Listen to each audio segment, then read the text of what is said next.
안녕하세요, 김효석입니다. 하루 일책, 매일 한 권의 책을 읽어드립니다.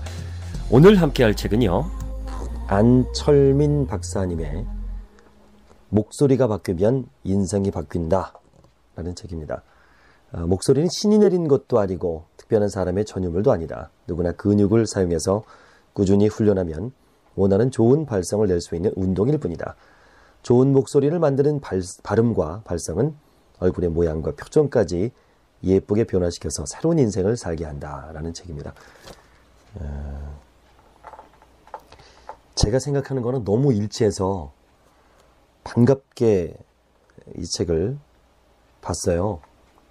사실은 제 제자가 권했어요. 이 책을 좀 보면 어떻겠느냐. 그래서 샀죠. 참 잘 샀습니다. 근데 네이버 평점은 안 좋아요. 이해가 안 됩니다. 저는. 그러니까 일반인들을 보기에는 좀 어렵습니다. 좀 전문적인 용어가 많이 나오고요.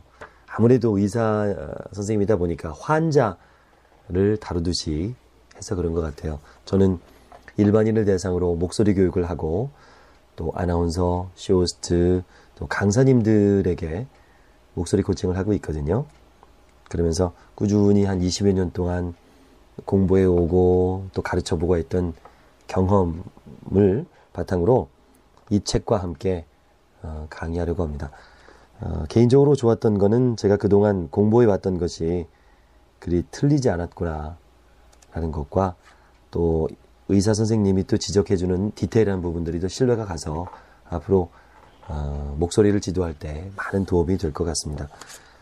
꼭 그 성우나 아나운서, 가수가 되려고 하는 분들 말고도 일반인들도 이 책을 보신다면 목소리에 대한 아주 깊은 상식과 또 좋은 목소리를 만드는 방법을 알 수 있겠어요. 단 아쉬운 거는 실천적인 부분들, 어떻게 연습해야 되는가라는 부분이 뒷부분에 있는데요. 좀 어려워요. 그래서 그거를 제가 좀 쉽게 제가 살을 좀 붙여서 강의를 하겠습니다. 안철민 박사님의 목소리가 바뀌면 인생이 바뀐다. 첫 번째 강의 들어갑니다. 좀 특이하게 책의 뒤쪽 부록부터 읽겠습니다. 제가 쭉 읽어보니까 부록을 먼저 보시고 그 다음에 책을 보는 것이 더 좋지 않을까 싶어서요. 좀 다소 어려우니까 제가 쉽게 제 상식과 함께 설명을 드리겠습니다. 처음 우리가 목소리가 나온 건 언제일까요? 아기죠? 응애, 응애. 응애, 응애. 이게 평균 500Hz입니다. 500Hz. 헤르츠가 좀 어려우니까 그냥 초당 500회 진동한다고 보면 돼요. 1초에. 이게 진동이라는 게 우리가 호흡을 내서 소리가 나잖아요. 이 성대, 이제부터 후두라 그럴게요. 이제 성대, 후두 같은 말인데, 후두가 어떻게 되어 있냐면, 인터넷에 후두, 성대를 쳐보세요. 사진이 나올 겁니다. 이렇게 입술 모양으로 이렇게 되어 있습니다. 이렇게 입술이라보다는 양쪽에 이렇게 벌어져 있어요. 이게 닫히죠. 닫혔다, 벌어졌다, 닫혔다, 벌어졌다 하면서, 호흡을 하면 이 후두, 성대가 양쪽의 막이 이렇게 닫힙니다. 강한 호흡을 하기는 어떻게 되죠? 떨리죠? 우리가 피리 생각하면 됩니다. 피리를 불 때 바람이 불면 피리 안에 이 떨림판이 떨리면서 소리를 내잖아요. 그 원리입니다. 양쪽에 있는 성대가 떨립니다. 이게 1초에 500번 떨리는 거예요. 상당히 고음이죠. 남자는, 성인 남자는 120번, 또 여자는 200번. 이걸 이제 헤르츠라 그럽니다. 120Hz, 200Hz의 목소리를 냅니다.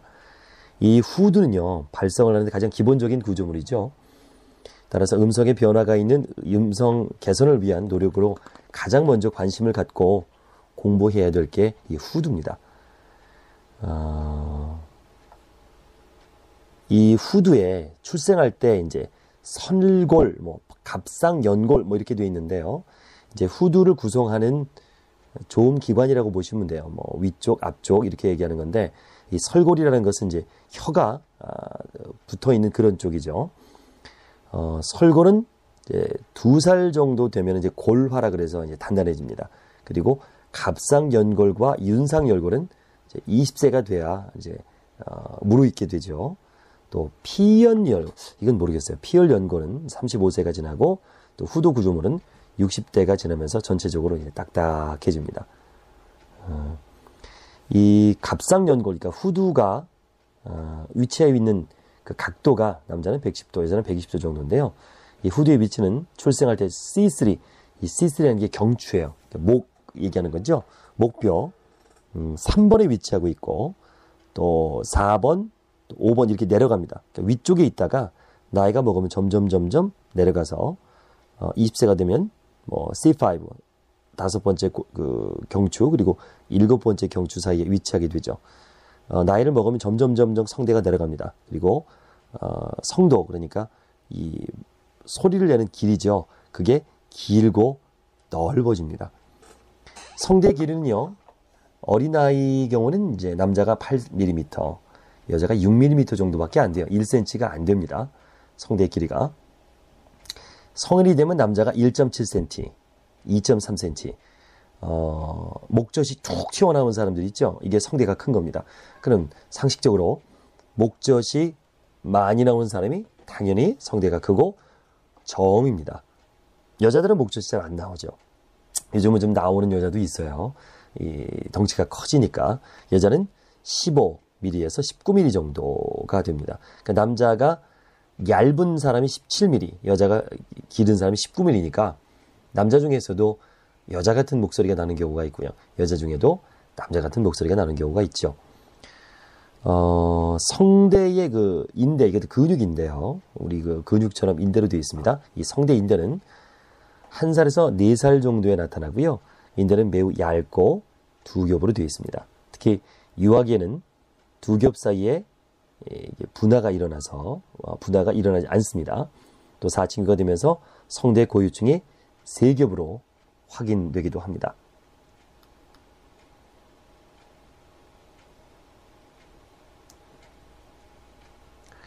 어떻게 어렵으시죠? 네, 저도 어렵습니다. 이게 보면서 쉬운 말로 좀 썼으면 좋겠는데 그래서 일단은 제가 이해하는 부분들 쉬운 부분들 그러니까 이게 좀 용어가 어려워서 그래요. 성대가 간단하게 얘기를 하면 파이프가 있죠. 피리가 있다 그러면 성대 아랫부분은 어떻게 생겼냐면 이렇게 그 호리병 모양으로 되어 있어요. 그러니까 아래가 넓고 위가 점점 좁아집니다. 호리병은 아니구나. 그 뭐 한 소주병, 맥주병, 예, 맥주병이라고 생각하시면 되겠네요. 점점 좁아집니다. 그리고 그 부분이 당연히 그렇겠죠. 우리 그 숨구멍이 있으니까 좁아지고요. 그 좁아진 쪽이 아까 말씀드린 대로 길게 이렇게 쭉 찢어져 있어가지고 아래 위가 이렇게 벌어졌다 닫아졌다 하는 거죠. 요 길이가 뭐 남자는 17mm 얇은 것이 뭐 그렇고 여자는 뭐 15mm 이렇게 된다고 말씀드린 거예요. 그리고 그 위는 평평합니다. 아주 평평해요. 왜? 이제 피리 부분이 있으니까 그렇게 돼 있고요. 이 성대와 성대 사이에는 이제 점막이 있어서 끈적끈적한 점막이 있습니다. 이게 적당한 수분을 유지해야 되는데 담배를 핀다든가 카페인, 뭐 녹차를 목에 좋다 그러는데 안 그래요. 만약에 목이 좀 건조하고 목이 쉬었다면 녹차는 피하는 게 좋습니다. 커피도 마찬가지예요. 카페인이 들어가는 음료는 성대를 마르게 합니다. 그래서 물이 제일 좋습니다. 맹물, 미지근한 물이 좋습니다. 점막이 마르게 되면 마찰이 일어나죠. 거기에 너무 급작스럽게 큰 목소리를 내면 성대도 근육이라 그랬어요. 근육도 무리하게 하면 파열되죠. 그것처럼 성대도 핏줄이 터집니다. 이 상태에서 딱쟁이가 지고 이런 것이 이제 성대 결절이죠. 또 성대가 부습니다. 혈관이 부으면 이게 폴립이라 그래서 잘 안 다치죠. 이 딱 닫혀야 되는데 붓거나 딱쟁이가 지면 또는 딱딱해지거나 그러면 잘 닫히지 않으니까 그 사이로 완전히 이게 닫혀야만 제대로 떨림이 일어나는데 잘 안 닫히면 안 떨릴 거 아니에요. 그쵸? 잘 떨리지 않으니까 바람이 세니까 쉰 목소리, 건조한 목소리가 나오는 겁니다. 그리고 꼭 소리가 후두에서만 나누는 거 아니에요. 뭐 기관지도 있고 폐도 있고 흉부 뭐 이런 부분도 같이 관여를 합니다. 말을 하거나 노래를 할 때요. 폐는 양측 성대 사이로 두 장이라고 그랬어요. 지속적인 공기 흐름을 제공하고요. 음성 발생을 위한 힘을 제공하는데 종종 성악가와 같은 전문 가수들은 큰 폐나 많은 폐활량을 갖고 있을 거라고 생각하는데 그렇지 않습니다. 왜 그러냐면요. 물론 지속적인 운동을 하면 폐활량이 커지는 건 맞습니다. 하지만 아주 특별하게 일반인보다 대단하진 않아요. 폐가 아무리 운동한다 그래서 커질까요? 폐가 자랄까요? 그건 아니거든요. 어느 부분이냐면 지속적인 훈련을 통해서 폐를 확장시킬 때 복식 호흡을 하다 보니까 밑변 부분, 폐는 삼각형으로 되어 있죠. 밑변 부분이 넓어지기 때문에 좀 더 폐를 잘 활용하는 거죠. 기본적인 폐가 큰 게 아닙니다. 폐를 근육이라든가 여러 가지 호흡법에 의해서 잘 활용하는 거죠. 그래서 공기의 양을 적절하게 마시고 빼는 겁니다. 그러니까 마시더라도 일반인이 예를 들어서 똑같은 양을 30초에 쓴다면 성악가는 그걸 1분이나 2분 가까이 얇고 잘 조절하면서 호흡을 뺄 수 있다는 거죠. 또 복근이 좋습니다. 노래하는 사람들, 또 성악가들, 성우들 보면 복부 근육이 좋습니다. 원래 좋은 게 아니라 단련을 한 거죠. 그러니까 호흡을 들이마실 때와 뱉을 때가 있잖아요. 들이마실 때는 복부 근육을 사용하지 않습니다. 횡격막만 이용을 하죠. 횡격막을 내리는 호흡이 복식호흡인데요. 나중에 이것을 뱉어낼 때는 이제 복부 근육을 이용합니다.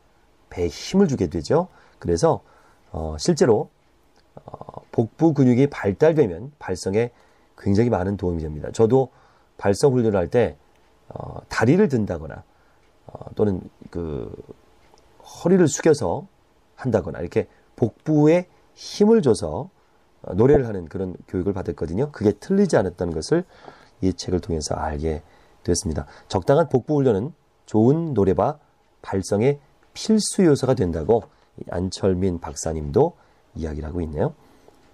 또 골 근육계가 있습니다. 근곤기역 상태와 위치는 발성 구조에 영향을 주고 긴장을 일으키면서 복근 기능에 손상을 줄 수 있어서 발성 장애를 유발시키기도 한다. 근골격. 이게 무슨 말인지 모르겠습니다.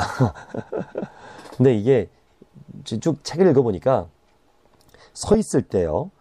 발의 앞쪽에 중심이 오던 것에서 발 뒤꿈치로 자신의 무게를 분산했을 때 오는 작은 변화만으로도 음성에 변화를 줄 수 있습니다. 뮤지컬 배우 서범석 씨가 얼마 전에 어떤 그 예능 프로에 나와서 고음을 낼 때 자기는 발꿈치를 살짝 든다고 그랬어요. 그럴 때 고음이 잘 난다. 이런 부분도 어떤 그 근육을 스트레칭해서 발성을 돕는 것과 같은 이치거든요. 내가 무게중심을 어디다 두느냐, 근육을 어디다 긴장시키고 푸느냐에 따라서 소리 변화가 달라지다는 것을 느낀 거죠. 자, 음성 생성의 원리를 이번엔 배워보겠습니다.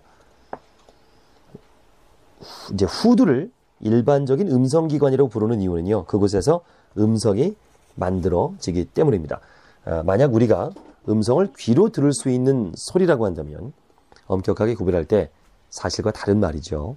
후두는 음성의 가장 기초적인 파동을 만들 뿐이지 그 파동은 조절성이 아주 좋은 상기도, 그러니까 후두 위쪽을 얘기하는 겁니다. 상기도. 그리고 성도, 이 소리를 만드는 그런 기관이죠. 성도에 의해서 모양이 만들어지고 다듬어집니다. 먼저 신호를에 대해 이야기하는 것이 좋을 것 같은데요. 아주 기초적인 의미로 볼 때 신호라는 것은 이 성문, 그러니까 양측 성대 사이의 공간을 얘기합니다. 이 성대가 벌어지는 문, 이 문이라 그러죠. 이게 성문이라 그래요. 이 성문을 통해서 나온 일정한 모양의 공기 흐름이라고 할 수 있습니다. 폐에 있는 공기 압력으로 인해서 공기의 흐름이 비교적 천천히 올라가다가, 자, 천천히 올라가죠. 그러다가 양측의 성대 사이가 이제 좁아집니다. 어떻게 해요? 갑자기 길이 좁아지면 물살이 빨라지죠. 물이 흐르다가 똑같습니다. 그러니까 공기 흐름이 빨라지죠.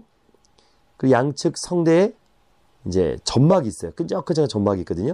이게 이제 닫히면 공기 흐름을 막잖아요. 그럼 그 공기가 뚫고 나가려고 하니까 어떻게 됩니까? 그게 떨리게 되죠. 떨리게 됩니다.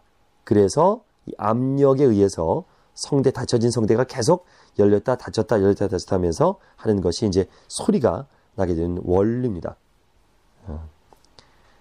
이 성대를 인위적으로 우리가 움직일 수 있어요. 크기를 다르게 할 수 있습니다. 이 성대를 어느 정도 늘렸다가 좁혔다 할 수 있습니다. 또 성대를 올렸다가 내렸다가 할 수 있습니다. 성문의 크기가 최대로 벌릴 수도 있고요. 성문의 크기를 아주 작게 좁힐 수도 있습니다. 그리고 성대가 정중선으로 돌아가서 성문이 다시 닫힙니다. 이게 정중선, 이 중앙선을 얘기하는 건데요. 평균 남자 목소리에서는 이런 주기가 1초에, 그러니까 성문을 크게 열었다가 작게 열었다가 하는 부분들을 100번 정도 일어납니다. 특히 이제 100Hz라 그러죠. 여자들은 이제 220Hz, 220번이 열렸다가 닫혔다가 하게 되는 겁니다. 이게 바로 성대의 소리의 원리입니다. 자, 이제부터는 이제 발성 주기를 좀 자세히 알아볼까요? 발성이 시작될 때 처음에는 양측 성대가 붙어 있습니다. 그런데 양측 성대에서 위쪽은 처음에 말씀드렸듯이 평평한 표면이에요.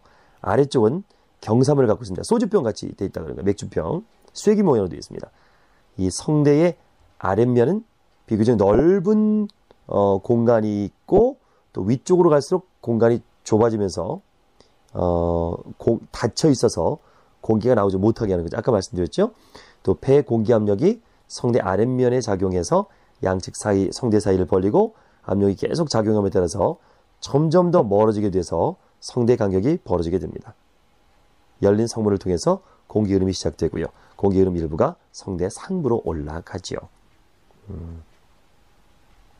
자, 이해가 좀 되시나요? 이게 그림으로 보여드려야 되는데 책을 사보시면 됩니다. 그런데 이 좋은 목소리는 이 성대의 크기, 성대의 떨림만으로 만들어지는 것이 아닙니다. 발음도 중요합니다. 발음. 그러니까 우리가 입을 크게 벌린다거나 안에 있는 혀를 제대로 위치해야만 좋은 목소리가 됩니다. 왜 그러냐면요. 우리가 해보세요. 이, 우 할 때 이 혀가 할 때는 혀가 뒤쪽에 이렇게 들어가 있습니다. 그러니까 앞쪽이 이렇게 많이 열려 있어요. 그죠? 그리고 우 해보세요. 이 혀가 앞으로 나오죠? 혀가 앞으로 나오면 앞쪽이 닫히고 뒤쪽이 열립니다. 이러면서 공간에 따라서 울림이 달라지거든요. 우 해보세요. 우. 좀 더 울리죠. 이보다는 우 하면 더 울립니다. 이게 혀가 뒤에 들어가 있으면서 파동이 일어나게 됩니다. 이런 것들이 올바른 발음, 이따가 이제 발음 얘기를 또 계속 할 거예요. 올바른 발음에 의해서 좋은 목소리를 만드는 것이 여기서 증명이 되는 겁니다. 자, 결국 귀로 듣게 되는 소리는 성대에서 만들어진 소리와는 다른 형태로 들리게 되는 겁니다. 성대에서 울려서 올라오면 이 혀, 입천장 또는 이 코 쪽 부분, 비어있는 공명 쪽, 공간 부분에 의해서 울림에 의해서 소리가 만들어지죠. 그래서 발은 혀의 움직임과 턱의 움직임, 이런 것으로 좋은 발성을 만들 수 있다는 것을 알게 됩니다. 자, 이번에는 기능성 음성질환의 치료, 음성훈련에 대해서 알아볼게요. 사람의 발성기관은요, 단단한 구조물로 이루어진 것이 아닙니다. 그죠? 유연한 연조직으로 만들어 있기 때문에 노력에 의해서 얼마든지 발성기관의 모양을 변화시킬 수 있습니다. 이것은 곧 다양하고 유사한 소리를 만들어낼 수 있는 원천이 되지요.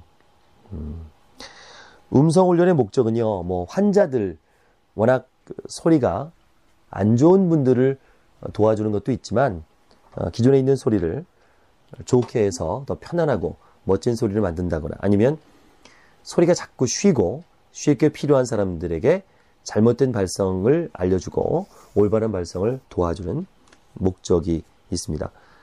그러면 정상 음성과 비정상 음성은 어떻게 정의해야 될까요?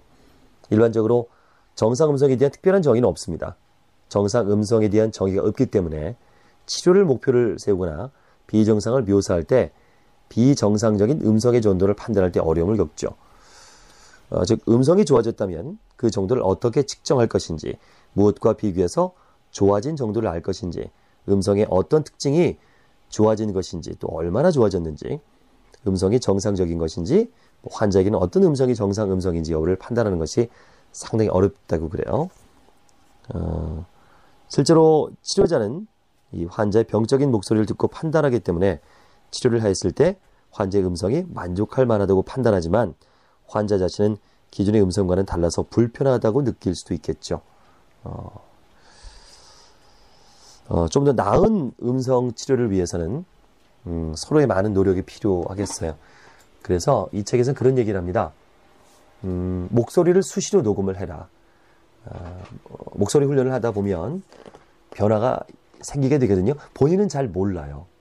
또는 내가 지금 좋은 쪽으로 변하고 있는지 나쁜 쪽으로 변하고 있는지도 모를 수도 있습니다.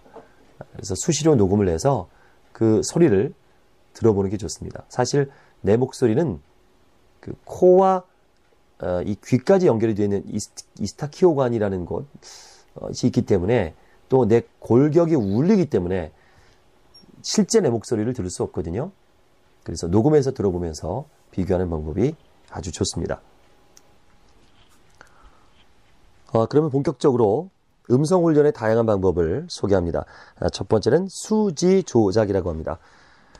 저음을 인위적으로 만들기 위해서 환자에게 지속 모음을 발성시킨 상태에서 갑상연골의 앞면을 손가락으로 밀면 갑상연골이 뒤로 밀리면서 성대근이 전으로 짧아져 음성이 저하시킨다. 어렵죠. 이래서 네티즌 분들이 좀 뭐라 그러셨나 봐요. 간단하게 설명할게요. 이 손가락을 이 후드 있죠, 후드. 후드를 미세요. 이렇게 미세요. 자,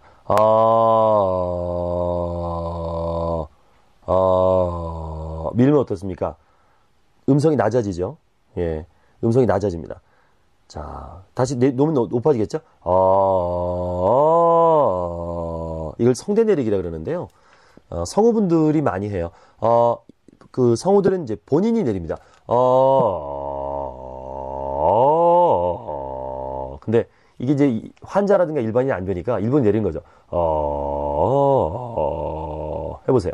자, 후드를 안 내려가면 누르세요. 너무 세게 누르면 안 됩니다. 다칩니다, 후드가. 그냥도 가능해야 됩니다. 저는 이제 가능하죠. 이렇게 수지 조작으로 손가락으로 후드를 자극해서 하는 방법이 있고요. 두 번째는 후드 마사지입니다. 엄지와 가운데 손가락을 엄지와 검지거나 아니면 이렇게 후드를 이렇게 잡는 거예요. 설골 주위, 그러니까 후드 주위를 잡아서 마사지를 하는 겁니다. 자, 앞에서 뒤를 밉니다. 자, 원모양으로도 움직여줍니다. 자, 이걸 만졌을 때 여기가 아프면 평소에 문제가 좀 있는 거죠. 그래서 이렇게 자꾸 마사지 해주면서 우리가 근육이라 그랬잖아요, 성대가. 그래서 이걸 푸는 거죠. 자, 당겨주기도 하고 뒤로 밀기도 하고 이렇게 돌립니다. 예, 돌리면서 후드 마사지를 해줍니다. 그러니까 성대 근육을 풀어주는 거죠. 또 음성을 환자들 보면 지나치게 목소리를 크게 내는 분들이 있어요. 그러다 보니까 목이 쉬고 또 다시 또 더 쉰 목소리 크게 내다 보니까 또 성대 결절이 생기고 그러잖아요. 이런 분들 보면은 귀가 잘 안 들리는 경우가 있습니다. 우리 어르신들, 노인분들 보면 목소리가 크잖아요. 그 이유가 본인이 잘 안 들려서 그래요. 우리가 뭐 시끄러운 데 가면 목소리가 커지듯이 자기가 잘 안 들리면 또 전화 통화 할 때 보면 목소리가 크죠. 잘 안 들리니까 그런 식으로 청력에 문제가 있는지 이런 부분들을 확인해 봐야 됩니다. 그래서 이번에는 이제 적정한 도라 그래서 음의 그 강도를 얘기하는 거죠. 음성 강도를 이제 확립해 주는데요. 적정 음의 강도, 음도라 그러는데 환자들이 이제 지속적으로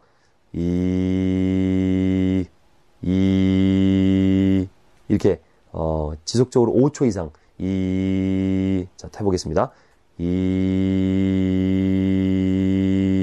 해서 이 정도로 편안하게 낼 수 있는 것이 이제 본인이 낼 수 있는 음의 강도죠. 이번엔 노랫조로 말하는 훈련을 합니다.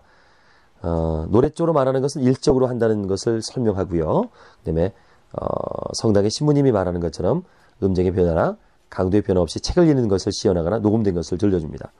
이번에는 노랫조로 책을 읽도록 해요. 책을 큰 소리로 읽는 겁니다. 이때는 정상적인 목소리를 읽기 시작하고 이어서 잠시 후에 또 노랫조로 읽습니다.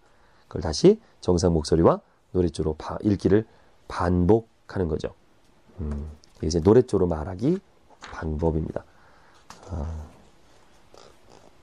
자, 이번에는 이제 중심점, 저작학인데요. 이 저작이라는 게 이제 씹는 걸 얘기하는 거죠. 입을 잘 안 벌리는 분들이 있습니다. 입을 잘 안 벌려요. 우리가 과자를 한 3개 정도를 입에 물고 있는 모양. 이게 가장 발성할 때 좋은 턱의 모양이거든요. 입을 잘 안 벌립니다. 목소리가 작은 분들 보면 입을 잘 안 벌리고 발성을 하는 경우가 많습니다. 그거를 이제 저작하게 돼서 입을 좀 과자를 씹게 하거나 그래서 씹는 운동을 해서 입을 좀 크게 벌리는 훈련을 하게 되고요. 그다음에 중심점 형성, 그래서 혀 끝을 그러니까 혀짤배기 소리 나는 분들이 있죠. 이런 분들은 혀가 짧은 게 아니라 혀의 중심점이 너무 앞에 있는 거예요. 그리고 혀가 진짜 짧은 사람들은요, 소리가 좀 답답하게 들립니다. 그래서 그 중심점이 앞쪽에 있는 분들에게는 이제 연구개음, 기역, 키읔 이게 들어간 소리를 낸 겁니다. 쿡쿡쿡쿡쿡, 카카카카카. 어떻습니까? 들어가죠? 각각각각각각 혀가 들어갑니다. 쿡쿡쿡쿡쿡. 그러니까 혀짤배기 소리 나는 분들은 이렇게 쿡쿡쿡쿡쿡, 각각각각각각, 거거거거거거, 각각각각각각, 쿡쿡쿡쿡쿡 이렇게 자꾸 발음을 해서 혀를 안쪽으로 집어넣는. 그러니까 우리나라 발음 중에서 혀 끝이 치아를 치는 발음은 없거든요. 그래서 혀를 자꾸 집어넣는 발음 연습을 하게 해줍니다. 이번에는 중심점이 후방에 있을 때 분들이에요. 그럼 어리숙한 음성이 납니다. 그런 분들은 또 혀가 자꾸 뒤에 있으면 속삭이는 소리를 자꾸 주로 사용하게 되는 경우가 많죠. 음성 질환에서 가장 흔한 경우가 이 중심점이 목 깊이 있는 분들입니다. 상상으로 소리 나는 곳이 얼굴 전방에 있다는 거 인식 후에 소리를 먹지 말고 이러잖아요. 특히 이제 말을 더듬는 분들도 이 소리를 먹어요. 제가 이렇게 뒤에 들어가 있는 거죠. 제가 이런 소리. 이때는 소리를 전방에 낸다, 호흡 쪽으로 낸다, 이 광대 쪽으로 낸다는 생각을 갖고 이 광대가 울린다라는 마음으로 자꾸 소리를 지를 필요가 있습니다. 또 아까 말씀드린 것처럼 소리는 단순히 성대, 후두만 내는 것이 아니라 몸의 스트레칭이 중요하다고 그랬잖아요. 또 복근이 중요하다고 그랬죠. 그래서 이 근육 강화 훈련을 하는 겁니다. 손바닥을 이렇게 해보세요. 이렇게 인사하듯이 모으십시오. 우리 그 스님이 절하듯이 양쪽으로 미는 겁니다. 자, 미는 거예요. 밀기 입법 하는 겁니다. 몸에 힘이 들어간 상태에서, 자, 여기서 이제 이 상태에서 발성을 하는 겁니다. 자, 힘이 들어가 있죠? 예, 스트레칭 하는 겁니다. 네. 하나, 둘, 셋, 넷, 다섯, 여섯, 일곱, 여덟, 둘, 셋, 넷, 다섯, 여섯, 일곱, 여덟. 같이 한번 발성해 봅니다. 이번에는 손을 잡아당깁니다. 이렇게, 고리를 만들어서 양쪽으로 잡아당기는 거죠.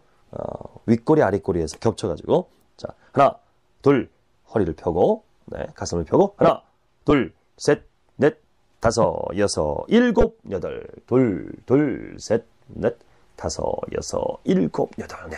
이 몸에 힘이 들어가니까 소리가 좀 더 힘찬 소리가 나죠. 그리고 콧소리로 공명감을 만드는 방법이 있습니다.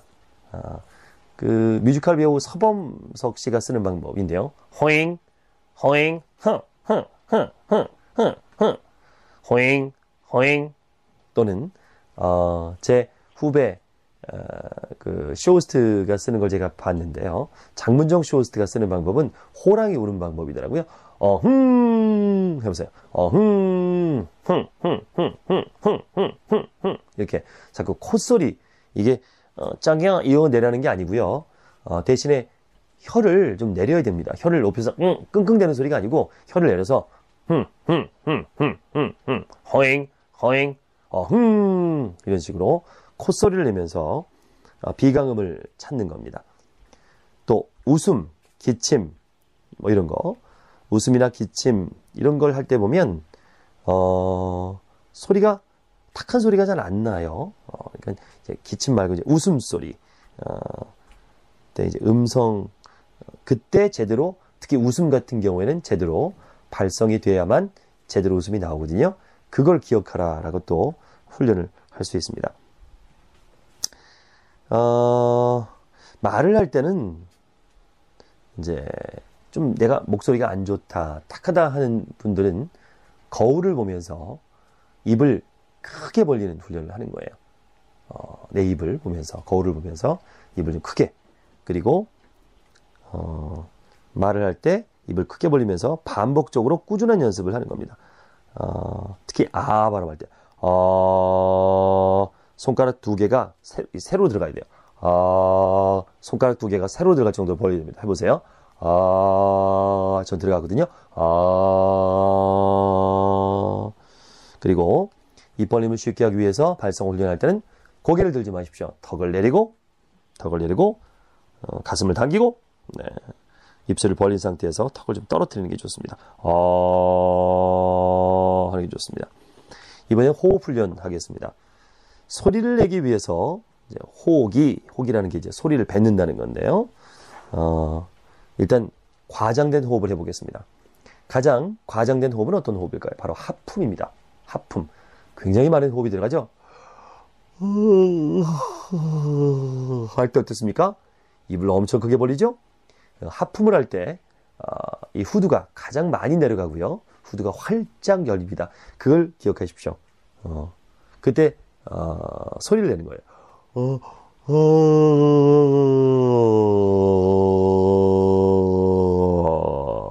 이렇게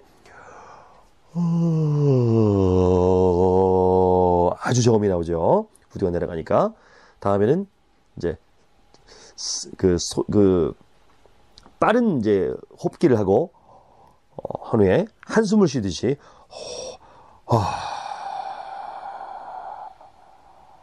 자 1부터 5까지 세는 겁니다. 이번엔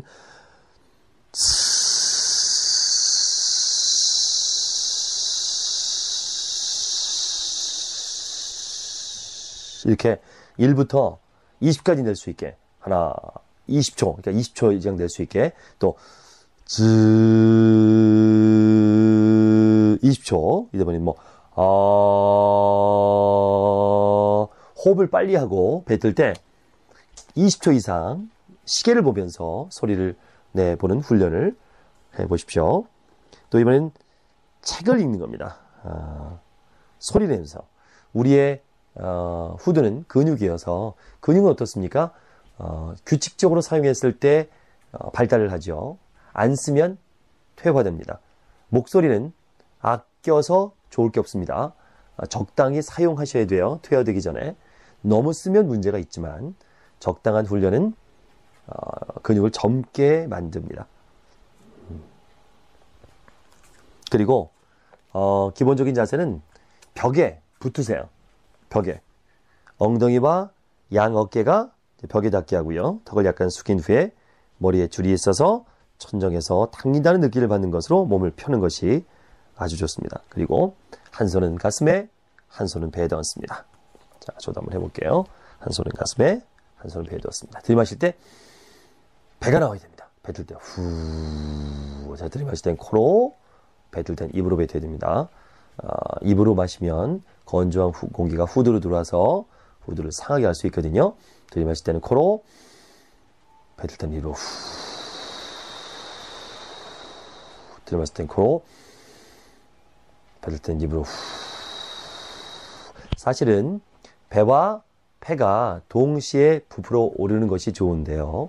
초보자분들은 그렇게 하라 그러면 배는 가만히 있고 폐만 커집니다. 그래서 제가 연습할 때는 폐는 가만히 있고 배만 나오도록 교육을 합니다.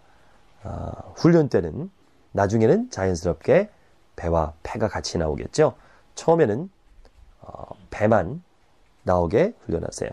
폐가 움직이지 않게 훈련하는 방법이 좋습니다. 그 다음에 이제 나온 것이 이 발음인데요. 저는 이 글을 읽고서 이해가 안 돼요. 저는 이 방법은 한 번도 안 해봤는데 이 책에 써 있는 방법은 이렇습니다. 여러분도 한번 해보실래요? 그대로 읽어드릴게요. 환자에게 입을 벌리고 혀를 앞으로 내민 상태에서 이 모음을 발성하면 음정이 올라간다는 것을 보여주고 이해시킨다. 입을 벌리고 혀를 내민 상태에서 이 모음 발성을 해보겠습니다. 소리가 올라가네요. 정말. 그죠? 해보세요. 혀를 내미고 흉합니다. 이거 혼자 하세요. 그렇죠?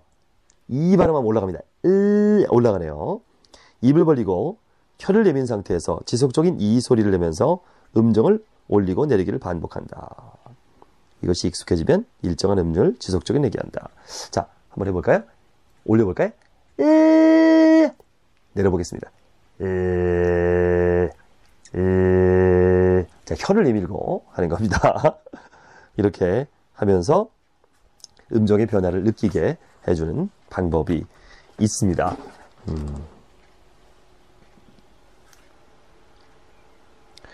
이번에는 좀 재밌는 방법인데요. 혀를 떨거나 입술을 떠는 방법입니다. 이게 좀 안 되시는 분들이 많아요. 뭐 안 된다 그래서 목소리가 나쁜 건 아닙니다. 하지만 이게 되는 분들이 아무래도 좋은 목소리 만드는 데 유리하겠죠. 우선 혀를 떨어 보겠습니다. 까르르르 해보세요. 따르르르 아르르르 해보세요. 안 되는 분이 있습니다. 아르르르 까르르르 해서 혀의 긴장을 푸는 거죠. 저도 강의하기 전이나 방송하기 전에 이렇게 이런 식으로 긴장을 많이 풀어요. 아르르르 까르르르. 이번에는 그 입술을 떨어 보겠습니다. 자, 이렇게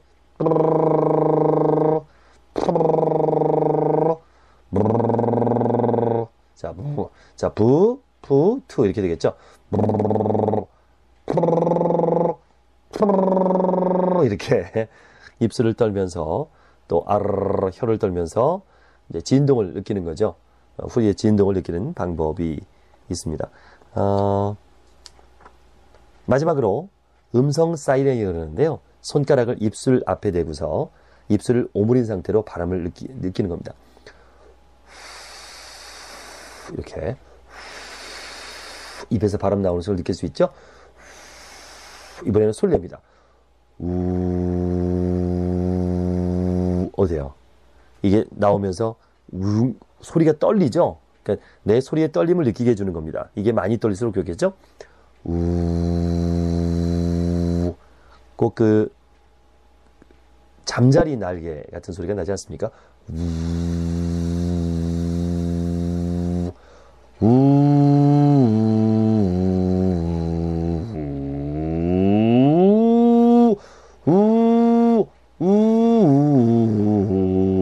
이런 식으로 손가락을 입술 앞에 대고서 음성 사이렌 훈련을 해보시기 바랍니다.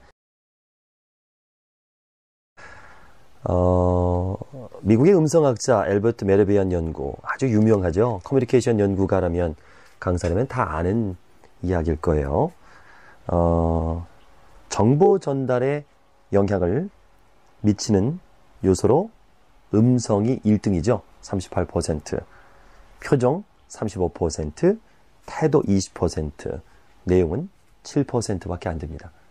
그러니까 목소리가 좋으면 먹고 들어간다는 거죠.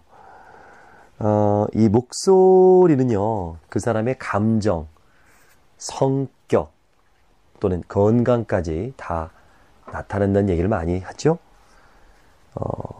또 목소리를 들으면 이 사람이 지금 서 있는지, 누워 있는지, 화가 났는지, 웃고 있는지, 울고 있는지도 알 수 있습니다. 감정이 격해 있을 때는 어떨까요? 사람들의 자세가, 상체가 바로 서게 되죠. 강한 근육의 힘이 가슴과 상체 근육을 긴장시킵니다. 또 자연스럽고 부드러운 호흡 근육을 사용하지 못하기 때문에 힘이 들어가서 아주 격한 호흡을 하죠. 당연히 과다한 호흡 때문에 거칠고 강한 발성을 하게 됩니다. 이런 경우에는요, 성대를 통과하는 과도한 호흡 때문에 성대 주변이 마르고 긴장하기 때문에 목에 무언가 걸리는 이물감이나 불편함을 느끼게 됩니다. 이 자연스러운 반응으로 목을 편안하게 만들기 위한 헛기침이 잦아들고요. 이는 다시 성대를 붓게 만들어서 상태가 점점 악화됩니다. 원래 화나면 이렇게 헛기침 하는 분들 있죠. 결과적으로 평소에 흥분을 잘하거나 자신의 감정을 조절을 잘 하지 못하는 사람은 성대 부종, 붓는 거죠. 성대가 붓습니다. 성대 폴립, 조그마한 이렇게 돌기가 생기는 겁니다. 그런 질환이 생길 가능성이 큽니다. 이러한 성격은 성대가 약해진 상태에서도 강하게 소리를 내는 습관을 갖는 것이 보통이어서요. 성대 질환이 더욱 악화되는 경향이 있습니다. 반면에 즐겁고 긍정적인 사고로 말을 할 경우에는 자연스럽게 상체가 벌어지고 목과 어깨 근육에 힘이 빠집니다. 즐거운데 막 힘주지 않거든요. 따라서 성대 부담이 없죠. 자연스러운 호흡이 일어납니다. 또 성대와 경부, 턱 근육도 움직임이 자연스럽습니다. 목소리는 더 한층 자연스러우면서도 매력적으로 변하고요. 또 편하게 발성이 된다면 목에 불편함이 없어지니까 몸은 경직되지 않고 좋은 목소리는 계속됩니다. 선순환을 하는 거죠. 결국 그 사람의 목소리가 성격이라는 거예요. 목소리가 좋은 사람은 성격도 좋을 것이다. 여기에서 나온 이론입니다. 목소리는 감정 상태를 표현하는 동시에 몸 상태의 바로미터 역할을 하잖아요. 이 필자가 병원에 내원한 환자를 대상으로 분석해 보니까요. 일반적으로 성격이 긍정적인 사람은 목소리 질환이 많지 않습니다. 간혹 목소리 질환이 있어도 쉽게 치료가 되고요. 반면에 성격이 폐쇄적이거나 완고하고요. 완벽을 추구하는 성격을 가진 경우에는 목소리 질환이 나타나는 경우가 많습니다. 특히 이러한 성격의 소유자들의 문제점은 완고한 나머지 전문의의 치료에도 쉽게 따라오지 않는다는 거죠. 믿고 따라오면 쉽게 개선될 수 있는데도 치료에 대한 거부감으로 질환을 일으키는 경우가 많습니다. 과격하고 호탕한 성격을 가진 사람들은 성대 폴립이 생기는 경우가 많은데요. 갑자기 지나치게 큰 소리를 내기 때문에 성대 혈관의 파열로 이 폴립이 형성되는 겁니다. 성대 부종이 있다면 평소 말이 많거나 흡연을 많이 했을 가능성이 크고요. 늘 불안한 상태에 있거나 내성적인 경우, 또 너무 약하게 발성을 하기 때문에 오히려 성대 결절이나 부종을 일으킬 수 있습니다. 이 음성을 저도 연구했는데요. 소리를 너무 작게 하는 사람들 있죠. 속삭이는 사람들 오히려 모기도 금방 쉽니다. 그래서 말이야, 내가 그랬잖아. 적당한 울림과 적당한 크기여야 되죠. 너무 작은 소리, 또 공명이 없는 소리는 오히려 성대에 더 안 좋습니다. 목소리 질환을 불러오는 원인은 다양할 수 있지만 결국 이 치료는 감정이나 성격이 아주 밀접한 관계가 있습니다. 좋은 목소리를 위해서는 인위적으로 밝은 마음, 건강한 자세를 유지하는 게 좋아요. 지금 당연한 얘기죠. 웃고 있는데 내 기분이 좋은데 나쁜 소리가 나오겠어요? 예. 웃어보세요. 안녕하세요. 예. 찡그려 보세요. 그게 말이야. 아니잖아. 예. 역시 목소리가 안 좋아지죠. 그러니까 항상 웃고 긍정적인 분들이 목소리가 좋아질 수 있습니다. 이 목소리 전문가인 이 필자의 글을 보니까요. 이분이 많은 환자를 접해보니까 목소리는 성격과 많은 연관이 있다는 것을 정말로 알아냈습니다. 또 목소리가 좋게 변해야 성격과 인생이 달라지는 경우도 볼 수 있었고요. 대부분 긍정적이고 능동적으로 생각하는 사람은 좋은 목소리를 냈습니다. 긍정적이고 능동적인 사람에게 인생은 행복 그 자체이기 때문이죠. 역설적으로 많은 사람이 좋은 목소리를 갖게 된다면 그만큼 건강한 사회가 된다고 해도 틀린 말은 아닐 겁니다. 그럼 지금부터는 목소리에 대한 분석을 좀 해볼게요. 우리가 아는 사람들에 대한 목소리가 어떨까 분석해 보겠습니다. 우선 오바마 대통령 미국의 대권을 거머쥐었죠. 오바마 대통령의 목소리는 어떨까요? 이 사람은 목소리에 울림이 좋습니다. 목소리에 울림이 좋다는 것은 감성이 풍부하다는 거죠. 음향 분석을 해보니까 대화할 때 124Hz, 124Hz라는 것은 이제 1초에 얼마나 진동하느냐를 나타내는 겁니다. 그리고 음의 높이와 또 강도는 66dB 정도입니다. 이 데시벨에 대해 상식을 좀 알고 계시면요. 5dB 정도 올라가면 목소리 크기가 2배라고 생각하시면 돼요. 평소에 124Hz였던 오바마는 강연을 할 때 음높이가 174Hz, 그러니까 목소리 진동이 더 빨리 됐다는 건 뭡니까? 음이 고음이 됐다는 거죠. 대화할 때 음정의 변화는 71에서 329Hz 이렇게 나왔네요. 성문 분석을 해보니까 울림이 좋고 청명한 느낌이 들어서 감성적이면서도 매력적인 호소력을 갖고 있습니다. 하지만 아무래도 흑인들은 좀 허스키하죠. 또 자음이 불명확해서 정보 전달력은 떨어진다라고 결과가 나왔고요. 상대 후보인 맥케인, 나이가 71세인데도 불구하고 음성은 상당히 젊었습니다. 이 또래와 비교한다면 20살 정도는 젊은 편이라고, 그러니까 50대 초반 또는 40대 후반의 목소리를 갖고 있어요. 대신에 울림이 좀 적죠. 아무래도, 그리고 보면은 맥케인이 오바마에 비해서 높낮이를 더 많이 씁니다. 그러니까 오바마는 강약 조절을 잘하고요. 맥케인은 높낮이 조절을 잘합니다. 그게 아마 체력 때문일 거예요. 나이가 젊으면 힘이 있으니까 강약 조절이 가능한데 맥케인은 힘이 없다 보니까 강약보다는 높낮이로 대신하는 경우가 많은 것 같습니다.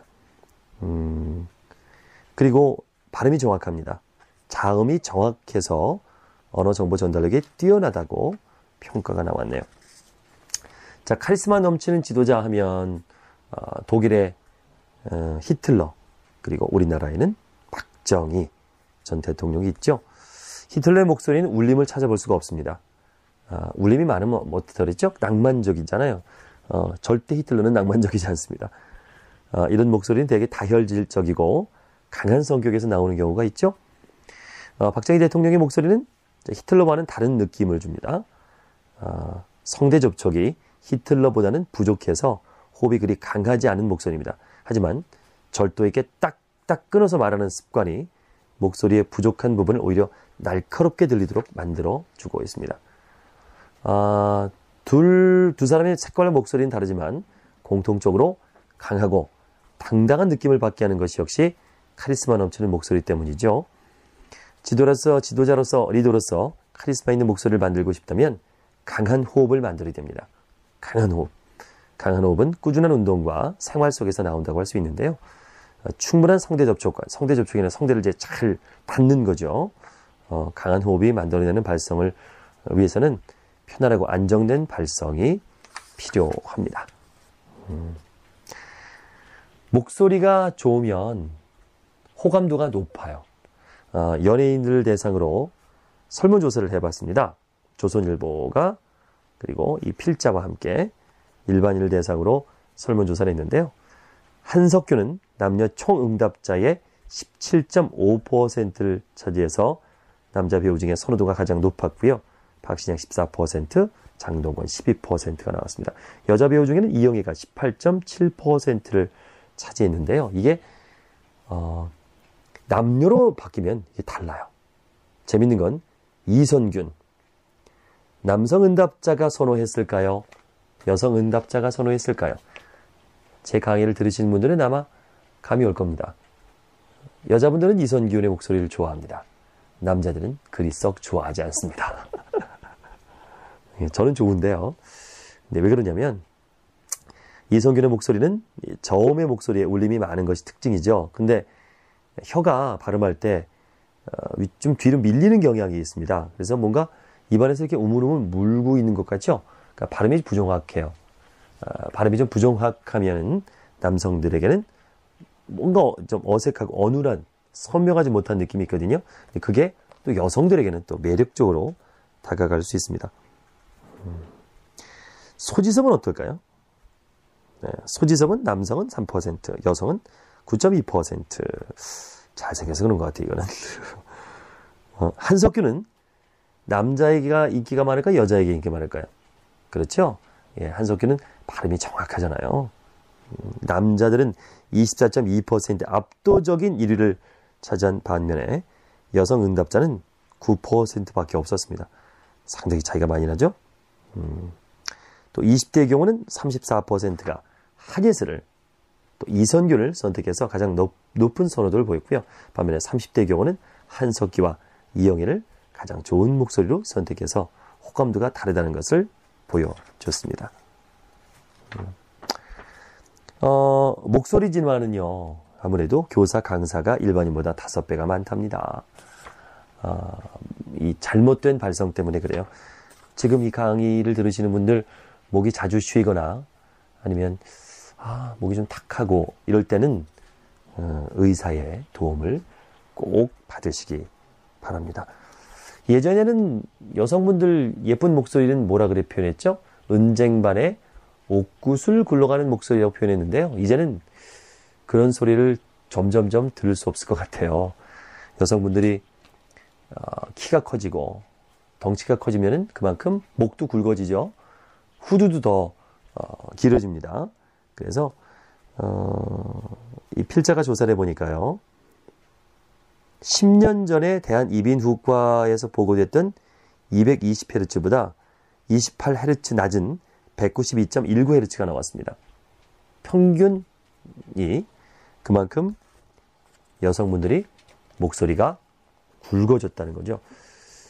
그 이유는 여러 가지가 있겠는데 첫 번째는 체격을 들 수 있겠고 아까 말씀드린 것처럼 두 번째는 호흡과 발성을 어렵게 만드는 환경적 요인도 있어요. 호흡이 어렵고 발성이 어려우니까 음이 낮아지는 거죠.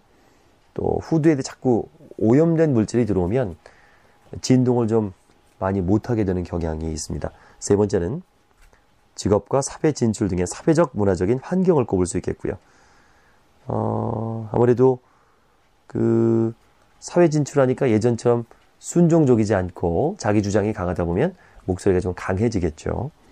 넷째로는 성대 부종이나 폴립, 성대 결절 등의 질환을 낳는 사람들이 많아지면 목소리가 저음이 됩니다. 그래서 목소리가 점점점 낮아지고 있는 걸로 여겨집니다. 쭉 넘어갈게요.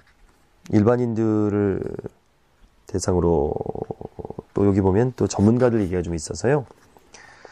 성대질환, 폴립이라든가 부종 그런 거를 자가 체크할 수 있는 자가 진단법이 있어요. 첫 번째, 말을 하고 나면 목이 불편하다. 아침과 저녁에 목소리 차이가 많이 난다. 읽기를 반복하면 목에 통증을 느낀다. 목이 자주 건조해지는 것을 느낀다. 목소리가 자주 변한다. 이 중에서 2가지 이상이 해당이 된다면 꼭 병원에 가보시기 바랍니다. 자, 신이 내린 목소리는 있을까요? 아닙니다. 목소리는 꾸준한 훈련으로 얼마든지 변화를 줄 수 있습니다. 운동선수들이 꾸준한 운동을 통해서 근육을 단련하듯이 목소리도 단련해서 변화를 줄 수 있습니다. 단, 이거 한번 생각해 보세요. 혼자 운동해도 운동을 잘할 수 있습니다. 혼자 어느 정도까지는 하지만 혼자 운동해서는 도움을 못 받죠. 주변에 좀 도움을 좀 받으면 더 좋겠죠. 그리고 혼자 운동한다 하더라도 제대로 좀 공부를 해서 책을 사보고 또 비디오를 보고 훈련한다면 더욱 좋겠죠. 운동선수들 탁구를 보든 야구를 보든 보면 잘하는 사람들의 폼은 거의 같아요. 가장 최적화시킨 거죠. 목소리도 그렇습니다. 좋은 사람들의 발성을 보면 거의 같아요. 최적화시킨 거거든요. 그래서 이제는 좀 목소리에 관심을 갖고 훈련을 할 필요 있습니다. 신이 내린 목소리는 없다. 얼마든지 내가 훈련을 통해서 김효석의 하루 일책 도움이 되셨나요? 구독과 알람 눌러주세요. 그럼 매일 올라오는 영상을 자동으로 받아보실 수 있습니다.